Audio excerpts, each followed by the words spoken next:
Hola, ¿qué tal amigos? Como siempre es un placer estar con todos ustedes. Muy buenas tardes tengan. Y bueno, pues aquí les habla su amigo el licenciado Juan Parodi Nativitas, transmitiendo como siempre desde esta bellísima, hermosa ciudad de Teciutlán, Puebla, en el 95.1 de su FM Megahertz. Y bueno, pues esta es una emisión más de su programa Caso Abierto. Y bueno, pues les recordamos que estamos aquí en la Qué Buena y que bueno, pues en uno de los cortes que tenemos vamos a estar a ustedes respondiendo cada una de las preguntas que ustedes nos hagan favor de hacer. Les recordamos nuestros números de teléfono aquí en la oficina. Bueno, pues es el 231-108-7798 o la estación de radio al 3130268 o al 3130368. Bueno, pues así que desde aquí les mando un fuerte abrazo. Vamos a platicar hoy, queridos amigos, un poquito de lo que son los derechos de las víctimas. Y es que fíjense que en el transcurso de la historia de lo que ha sido el derecho penal, bueno, pues antes siempre se consideraba que estas normas, ¿verdad? Tenían como finalidad castigar aquellas conductas que lastimaban a la sociedad, que lastimaban a nosotros como personas, pues como el homicidio, el rapto, el robo, ¿verdad? El robo a mano armada, etcétera, el asalto, etcétera.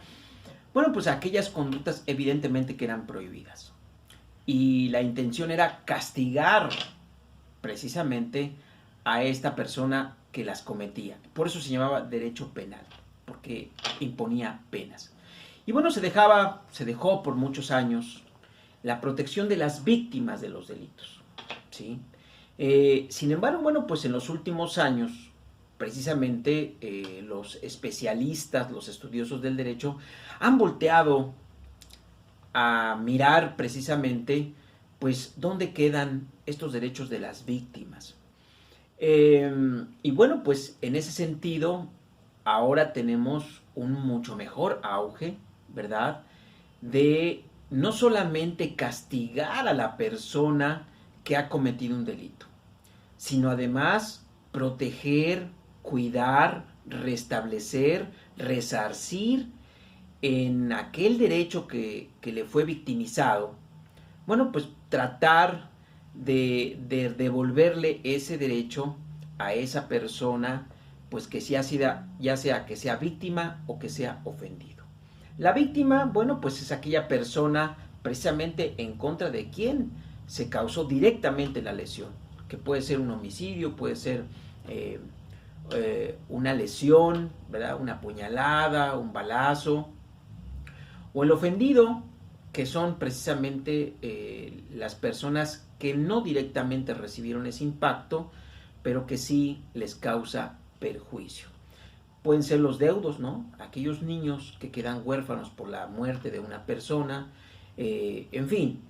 En ese sentido, queridos amigos, uno de los derechos de los que le quiero platicar el día de hoy es precisamente la posibilidad que tenemos, ya sea la víctima o el ofendido, precisamente de impugnar esas resoluciones que tiene el Ministerio Público, llamada también Fiscalía, en el que antes pues no teníamos ninguna posibilidad prácticamente de impugnar esas resoluciones.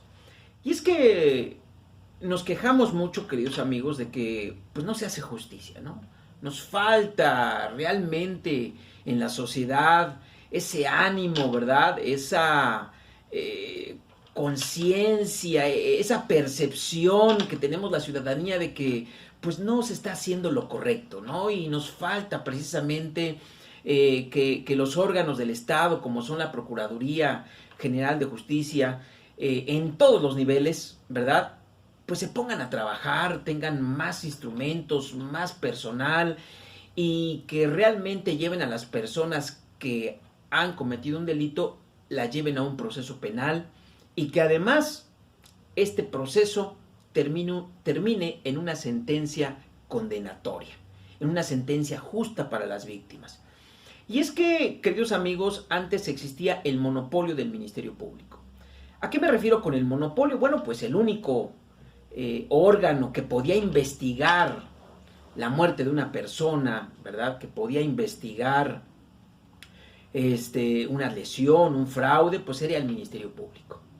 Y cuando pues tenía detenida esa investigación, pues prácticamente nosotros no podíamos hacer exactamente nada más que presionar, acusarlo con su jefe inmediato, tal vez hacer alguna manifestación, en el peor de los casos, el amparo.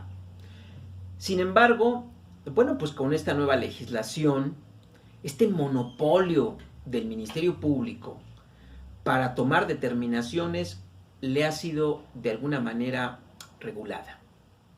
Y es que fíjense que el artículo 258 a nivel nacional del Código Nacional de Procedimientos Penales establece que si tú presentas una denuncia y el Ministerio Público te la quiere archivar, porque dice, bueno, pues sabes que ya investigué, ya busqué elementos que buscaran encontrar la responsabilidad de una persona y pues resulta que fíjate que no he encontrado nada. Puede ser omisión, puede ser dejadez, puede ser falta de personal, cualquiera de esos pueden ser los motivos, queridos amigos. Lo cierto es que este artículo, el artículo 258, establece como regulación que el Ministerio Público debe notificarnos ese archivo temporal o debe de notificarnos esa posible el no investigar, el por qué no va a continuar la investigación. Y en ese lapso yo tengo 10 días para presentarme ante el juez de control, por eso se llama de control, ¿verdad? Porque va a controlar precisamente dentro de otras situaciones esas cuestiones, y va a hacer que venga precisamente el que se queja, ¿verdad? El que pide la intervención del juez. Y precisamente ahora el Ministerio Público pues, prácticamente va a tomar el lugar de acusado. Porque precisamente la víctima, el ofendido, que no está de acuerdo con este archivo temporal, que no está de acuerdo con esta omisión de investigación por parte del Ministerio Público, ¿sí?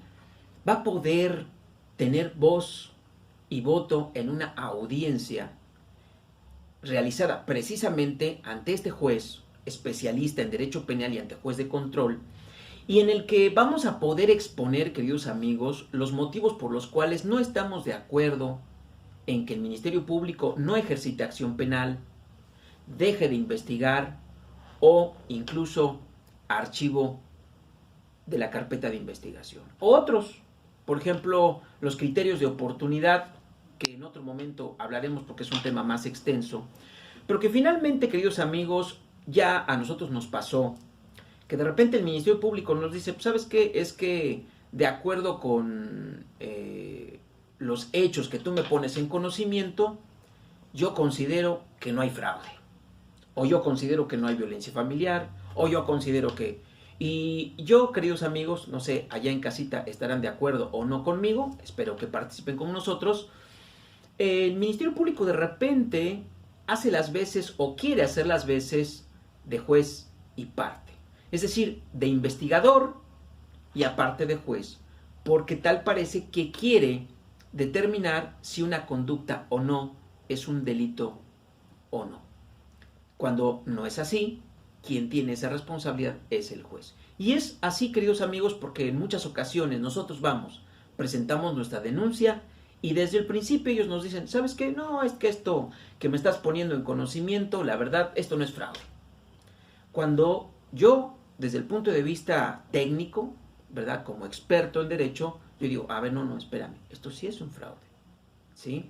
Entonces, ¿qué podemos hacer? Podemos impugnar precisamente ese criterio del Ministerio Público y, queridos amigos, afortunadamente ya me ha tocado en muchas ocasiones que los jueces nos han dado la razón, que el juez nos ha dicho y ha ordenado al Ministerio Público que realmente en la etapa de investigación como tal tiene que hacerla.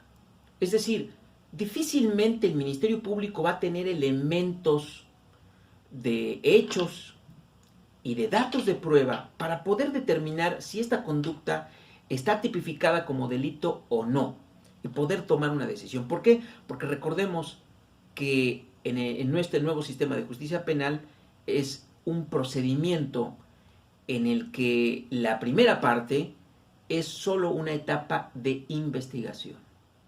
Cuando se cierra esta investigación, ahora sí, el Ministerio Público, de acuerdo con lo que encontró, de acuerdo con los datos de prueba que también buscó y que también localizó y que ya los tiene aquí en su carpeta de investigación, ahora sí podrá determinar si presenta la acusación en contra de esta persona, que quiero pensar que ya está vinculado, porque así debe ser, ¿sí? O se abstiene de acusarlo. Pero es, queridos amigos, hasta ese momento en el que el Ministerio Público puede determinar si presenta la acusación o no. Pero en la primera fase, que es la fase de investigación, lo tiene prácticamente que hacer. ¿Por qué? Porque precisamente está en esa etapa apenas iniciando a ver si efectivamente lo que tú pusiste en su conocimiento es verdad. ¿Cuántas personas se dieron cuenta? ¿Cuántos elementos podemos encontrar de balística, daños a la víctima? Por ejemplo, hay gente que pues, se le tiene que hacer exámenes psicológicos para ver si presenta alguna afectación emocional respecto a esa situación. Entonces, pues ese es uno de los grandes derechos de las víctimas, queridos amigos, que se implementó en nuestro nuevo Código Nacional de Procedimientos Penales. Les repito, lo pueden ustedes encontrar en el artículo 258 del Código Nacional de Procedimientos Penales, y ahí van a encontrar que a partir de que le notifica el Ministerio Público esta determinación, ustedes tienen 10 días hábiles para impugnarlo si no están de acuerdo. Bueno, qué bonito, ¿verdad? Hay cosas buenas, hay cosas positivas. Vamos a un corte, queridos amigos, regresamos, no se vayan, esto es Caso Abierto.